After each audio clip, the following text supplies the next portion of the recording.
আমরা প্রাথমিক যেটা মনে করি যে সেখানে স্বাভাবিকভাবে এই মাংসগুলি এভাবে ফ্লাশের মাধ্যমে যায় না। সেক্ষেত্রে আমরা মনে করছি তারই হবে।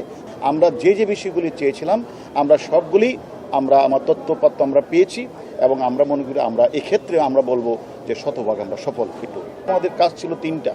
একটি হলো আমরা সেখানে ঘটনাস্থলে যাব, আমরা সেখানে সব কিছু খতিয়ে দেখব এবং আমরা তদন্তকারী কর্মকর্তার জন্য যে মূল বিষয় ভিকটিমের খণ্ডিত অংশ, পুরো অংশ অথবা অংশবিশেষ উদ্ধার করা।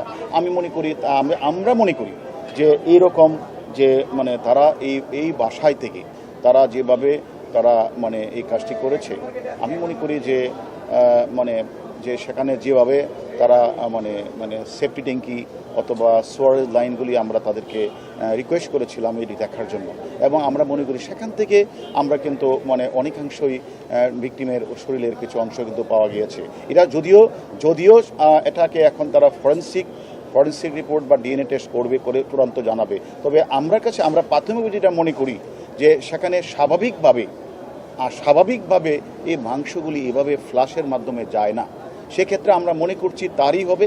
তারপরেও আমরা এখানে একটা ডিএনএ টেস্ট হবে, ফরেন্সিক রিপোর্ট হবে, তারপরে চূড়ান্ত জানা যাবে।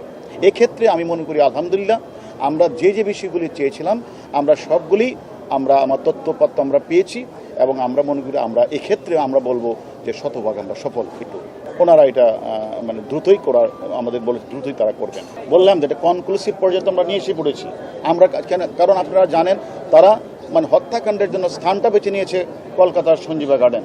বাট যারা এই হত্যাকাণ্ড সংঘটিত করেছে মদতদাতা, মূল ঘাতক থেকে শুরু করে সকল আসামিকে তো মোটা দাগে বাংলাদেশি। অতএব আমাদের মূল কাজ হবে এখন হত্যার সবকিছু তো আমরা মোটামুটি আমাদের নখদর্পণে চলে আসছে এবং কনক্লুসিভ পর্যায়ে আমরা নিয়ে এসেছি। আমরা মনে করি বাকিদের জন্য আমরা কাজ করছি। আমরা শীঘ্রই তাদেরকে আইনের আওতায় আনে বিচারের মুখোমুখি আমরা দাঁড় করাবো।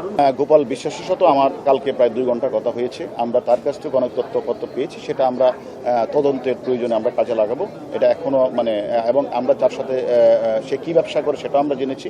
তবে আমরা এই বিষয়ে এখন আমরা কিন্তু বলতে চাচ্ছি। এটা দেখেন আপনারা মিডিয়াতে অনেক নাম আসছে, অনেক ধরনের ঘটনা আসছে। আমি বলছি একটাকে, আপনারা মিডিয়ারা অনেক তথ্যই দিচ্ছেন, আমরা বিভিন্ন তথ্য বিভিন্ন জায়গাতে পাচ্ছি।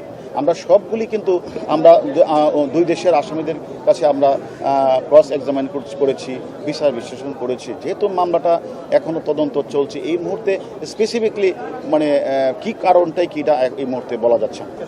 আমাদের টিম এবং আমি মনে করি আমি ধন্যবাদ জানাই কলকাতার সিআইডিকে।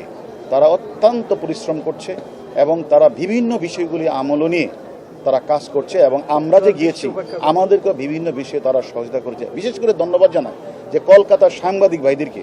2 দিন ঝড় বৃষ্টি ছিল, এই ঝড় বৃষ্টির মধ্যে ওনারা সার্বক্ষণিক আমাদের সাথে ছিল এবং বিভিন্ন বিষয়গুলি তথ্যপত্র আমাদের সংগ্রহ করেছে।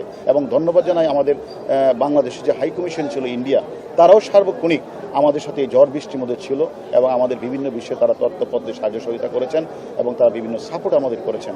এবং আমি ধন্যবাদ জানাই আপনাদেরকেও। আপনারা যে বেশ কয়েকদিন যাবৎ অধীর আগ্রহে আপনারা আমাদের খোঁজখবর রাখছেন এবং বিভিন্ন তথ্যপত্রে আমাদের সাহায্য। সবাইকে ধন্যবাদ।